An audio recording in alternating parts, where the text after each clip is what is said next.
खुदा बाप और बेटे और उल कुदस के नाम से आमीन। अजीज़ों, आइए हम खुदावंद अपने खुदा का शुक्र करें जिसने आज का ये खूबसूरत दिन हमारी ज़िंदगी में बढ़ा दिया। तो आइए अजीज़ों, हम आज के दिन का आगाज़ बाइबल मुक़द्दस की तलावतों से करते हैं।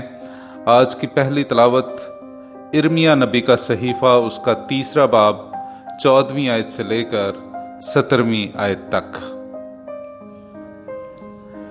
है बरगश्ता फरजंदो वापस आओ, क्योंकि खुदावंद फरमाता है, मैं तुम्हारा खुदावंद हूँ और मैं तुम्हें शहर में से एक एक और ख़ानदान में से दो दो लूँगा और तुम्हें सहून को लाऊंगा और अपने दिल के मुआफिक तुम्हें चौपान दूंगा, तो वो तुम्हें इल्म से और हिकमत से चराएंगे।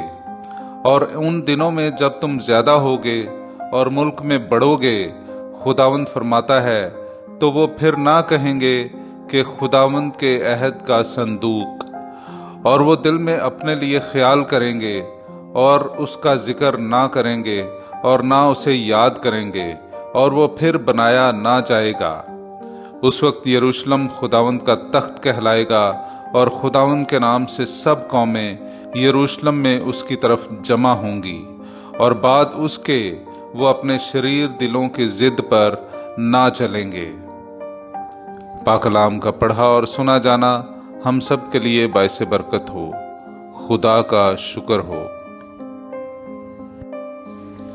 मेरे अजीज़ों, आइए हम खुदावंद अपने खुदा की हम्द व तारीफ़ करें, और उस तारीफ़ में मैं आपके सामने पढ़ूंगा इर्मिया नबी का सहीफ़ा, उसका 31वां बाब 10वीं आयत से लेकर 13वीं आयत तक।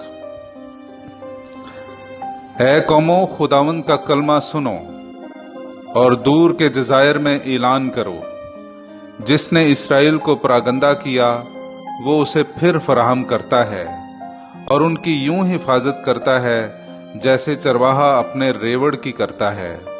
क्योंकि खुदावंद ने याकूब का फिदिया दिया है और उसे उसके हाथ से छुड़ाया है जो उससे ज्यादा जोरावर था। वो ललकार कर सहून की बुलंदी को जाते हैं और खुदावंद की नेमतों की तरफ रमा होते हैं, यानी गल्ले और मैं और तेल की तरफ, और भेड़ बकरी और गाय बैल की औलाद की तरफ। उनकी जान सैराब बाग की मानित है, वो कभी नहीं मुरझाएंगे। उस वक्त दोशेजा रक्स करके खुश होगी, और दोनों नौजवान और बुजुर्ग उनका नौहा मैं खुशी से बदलूंगा, और उनके गम से उन्हें तसल्ली और शादमानी बख्शूंगा। पाक कलाम का पढ़ा और सुना जाना हम सब के लिए बाइसे बरकत हो। खुदा का शुक्र हो। मेरे अजीज़ों, आइए हम आज का अंजीली इक्तबास सुनते हैं। मुक़द्दस मत्ती की अंजील, उसका 13वां बाब 18वीं आयत से लेकर 23वीं आयत तक। बस तुम बोने वाले की तमसील का बयान सुनो। जब कोई बादशाही का कलाम सुनता है और समझता नहीं, तो शरीर आता और जो कुछ उसके दिल में बोया गया था ले जाता है। ये वो है जो राह के किनारे बोया गया था। जो पथरीली जमीन में बोया गया वो है जो कलाम सुनता और फौरन खुशी से कबूल कर लेता है, लेकिन अपने अंदर जड़ नहीं रखता, बल्कि आरजी है, और जब कलाम के सबब से मुसीबत या जुल्म बर्पा होता है तो वो फौरन ठोकर खाता है।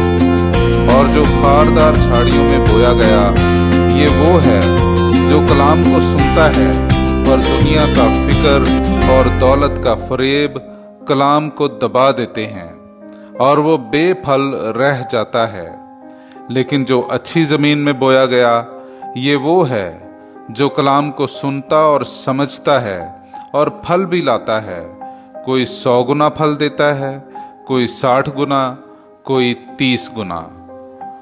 पाक कलाम का पढ़ा और सुना जाना हम सब के लिए बाइसे बरकत हो। खुदा का शुक्र हो।